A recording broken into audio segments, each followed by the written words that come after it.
time, I'd like to introduce the head coach of the University of Texas, Tom Herman. Coach, if you could start with a brief opening statement, we'll go to some questions. Just an honor to be here at the Sugar Bowl. This is a place where myself and my family were at, it seems like yesterday, about 4 or 5 years ago, and what an unbelievable bowl, rich with tradition, history, and they do everything first class. So I know our guys are excited. That's certainly the biggest plane most of them have seen, let alone ridden on. And a bunch of guys got to experience first class and, stretch out a little bit, lay down, and catch some Z's. And we are very, very excited, very honored to be here and represent the University of Texas. Thank you, Coach. Mm-hmm. Questions for Coach? Big beignet guy? Yeah. I mean, I wouldn't say it's, I go out of my way, but if they're around, I'm usually snacking on them pretty good. Tom, you talked about late in the season, you felt like this team had overachieved this year.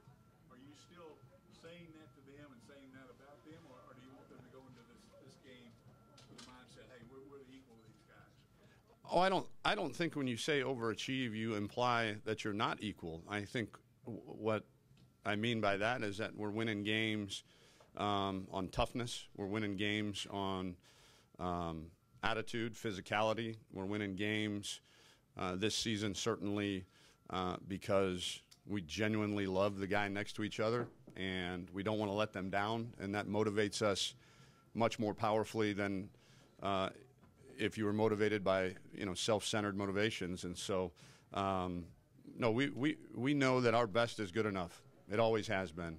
But we also know that we do need to play our best to beat such a formidable opponent as Georgia. Tom, is there anybody that didn't make the trip that you were expecting to make the trip, or is everybody? Yeah, off the top of my head, no. I think everybody that was expected to make it made it. Tom, we have talked to you since the news about Thompson and Rising came out. Are they here? They're here. Okay. Yep. Help me understand how you're okay with two guys being in the portal and yet still being part of the team. Well, it's one, we want them to stick around, So we don't want to lose either one of them. And nowadays in college football, that's their right. That's something that the Football Oversight Committee and the Transfer Oversight Committee thought was a necessary next step, and we respect that. And we've been very communicative with both families, both young men, and they're happy to be here, happy to be a part of their team. And I think, this is the way of the world now. And, guys that want to explore their options have that right to do so. But we've also have the opportunity to communicate with them how important they are to our program. So, but I know this goes against the core of what college coaches are all about. You're either all in or you're not, right? But this is the new normal? Well, I think it'd be different if it was a guy that was playing a lot. But these are two kids that are planning on redshirting. I mean, even if they played in this game, would get this year as a redshirt year. So I don't think it's any indication of whether they're part of this team or not. I think it's simply guys taking advantage of a new rule that we support them, and they know where we stand. We certainly want them back. We feel that they're an integral part of our future. But this is the way of the world. This is where we are. Are they the only two, or are there other guys exploring that as well? They're the only two that I know of, and obviously we had the two already decide to cut ties and transfer. Tom, is there any injury updates this past week or so? No. Morrow is probably doubtful, as well as Alvante Woodard. Those two guys, didn't progress quite as fast. We're still going to give it a go. We've got 6 days or whatever it is, 5 days. But Caden Stearns practiced in full yesterday, and we expect him to practice in full tomorrow. Tom, you talk about players leaving, one of which was Michael Williams, a local kid. Can you talk about what happened there? Nope. This is a bowl practice, gives you a time to play a lot of young guys as far as the practice is concerned. Who amongst those guys have kind of stood out, and who has stood out to you as far as bowl practice? Yeah, I think the young guys, the two young quarterbacks played well in the scrimmage settings that we had. I think Morrow was playing well until he got banged up. I think it was good for that young O-line. I think those guys, if they stick together and they progress the way that we think they will, Christian Jones is already 312 pounds.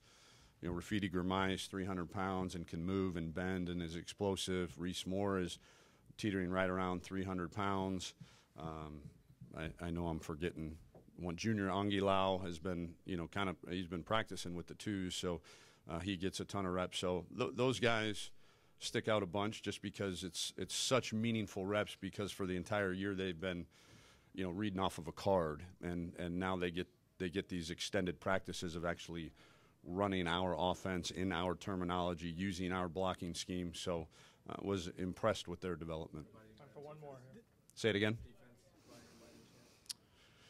Well, there wasn't a whole lot of scholarship guys that were out there playing. I think Deli and DeMarvion, they played a bunch in those scrimmages and did real well. So those would be the two guys that stick out. Hate to get put on the spot like that, but on that side of the ball, those two young guys certainly got a lot of reps. Sean, we talk about new experiences all the time. This is a whole new thing for all these guys. This isn't Houston or San Antonio.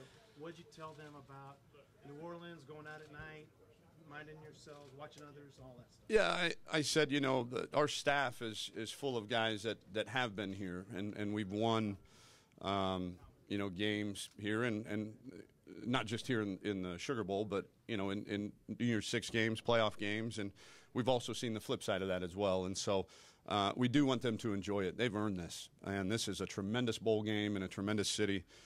But we also know that we've come here with a job to do too, and that's to win the Sugar Bowl championship. And so I think, the sign of a mature team is that you can have fun without being silly, without being immature, without being stupid, for lack of a better term. And so I would imagine our guys are going to enjoy their time here, but when it's time to work, we're going to be dialed in, focused in, and ready to work. Thank you very much, Coach.